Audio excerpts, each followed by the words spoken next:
मैं ये राज ठाकरे साहब जो अजान के और भोंगे के ऊपर जो आवाज़ उठाई, सर आप पले बड़े बाड़ा साहब के सामने उन्होंने आपको बड़ा किया, आप उनके नहीं रहे तो जनता ये क्या रहेंगे। और रही बात दो समाज के बीच में जो आप कर रहे हैं ये बिल्कुल गलत है। रही बात माइक की, 1400 साल से मुसलमान अजान देते नमाज पढ़ते हुए आ रहे हैं माइक में। जब आपकी उम्र तो मेरी तकरीबन 50 साल की रहेंगी, तो 50 साल में आप कभी नहीं आवाज़ उठाए अजान के बारे में, ये माइक के बारे में। आप ये चीज़ जो कर रहे हैं सब समाज मिलकर है, आपको देखा नहीं जा रहा है। और आपकी जो ये सरकार है, आप कौन सी सरकार में हैं? एक तो आप आमदार नहीं, खासदार नहीं, आपके 11 आमदार थे वो भी चले गए, एक बचा हुआ है वो भी आने वाले वक्त में इंशाल्लाह चला जाएगा।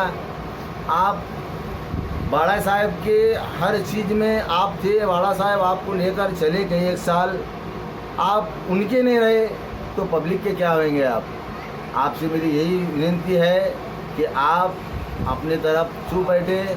और मैं एक बात बोलना चाहता हूँ कि सुप्रीम कोर्ट का ऑर्डर है, रात को 10 बजे से लेकर सुबह 6 बजे तक आवाज़ का जो प्रोग्राम जो किया है और जो ये दी हुई है उसका आप ये समझ रहे नहीं है। कहाँ भी आप टाइम के बराबर भाषण तो कर रहे नहीं है, टाइम ज़्यादा हो रहा है, उसके ऊपर कोर्ट एक्शन लेना पड़ेगा।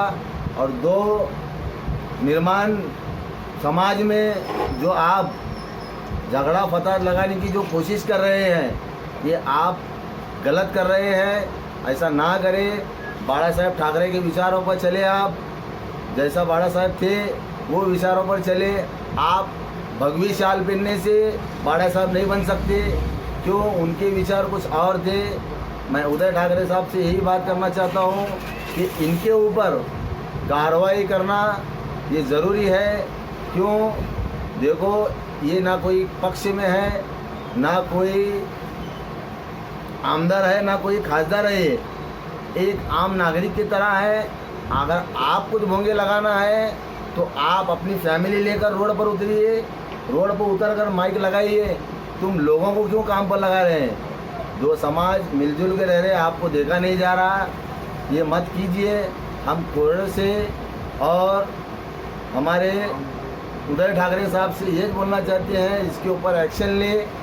क्यों? समाजों में जो एकता पैदा हुई है अभी, देखो इससे पहले तो नहीं था। भाजपा सरकार 7 साल हो गया आकर, ये 7 साल के बाद इनको आज हिंदू खतरे में दिखा, इससे पहले हिंदू खतरे में नहीं था। मैं देख रहा हूँ वीडियो, अरे इसके आप देखो हिंदू भाई भी जो हैं उन्होंने आपको जो ताना मारे हैं, जो समाजों में तुम ये कर रहे हैं ये मत करो। लोगों को खाने नहीं है, आप दवा खाने का मसला नहीं देखते, लोगों की रोजी रोटी का मसला नहीं देखते, एजुकेशन मसला नहीं देखते। अचानक ये मसला लाकर दो समाजों में तुम दहशत निर्माण कर रहे, ये आपका गलत है। राज ठाकरे साहब, आप हमारे से बोलना यही है कि आप कितने सालों में घर में छुप कर थे, ये पहले क्यों नहीं आया? आना था, ज़रूर आना था, आप क्यों नहीं आए? आप कौन सी पक्ष के हैं? तुम क्या कांग्रेस के हैं, राष्ट्रवादी के हैं, भाजपा के हैं, सेना के हैं? आप अपना पक्ष भी तय नहीं करे। रही बात तुम्हारे मनसे की, मनसे का तो अभी कोई डिमांड नहीं है, वो पूरा डिमांड खलास हो गया है। क्यों? आज की जो पोजीशन है, बच्चों को रोजी नहीं है, बेरोज़गार है, कितने लोग बेरोज़गार हैं, कितने लोग दवाखाने में हैं जिसकी हैसियत नहीं है कि दवाखाने को जाकर वो अपना बिल भर सके।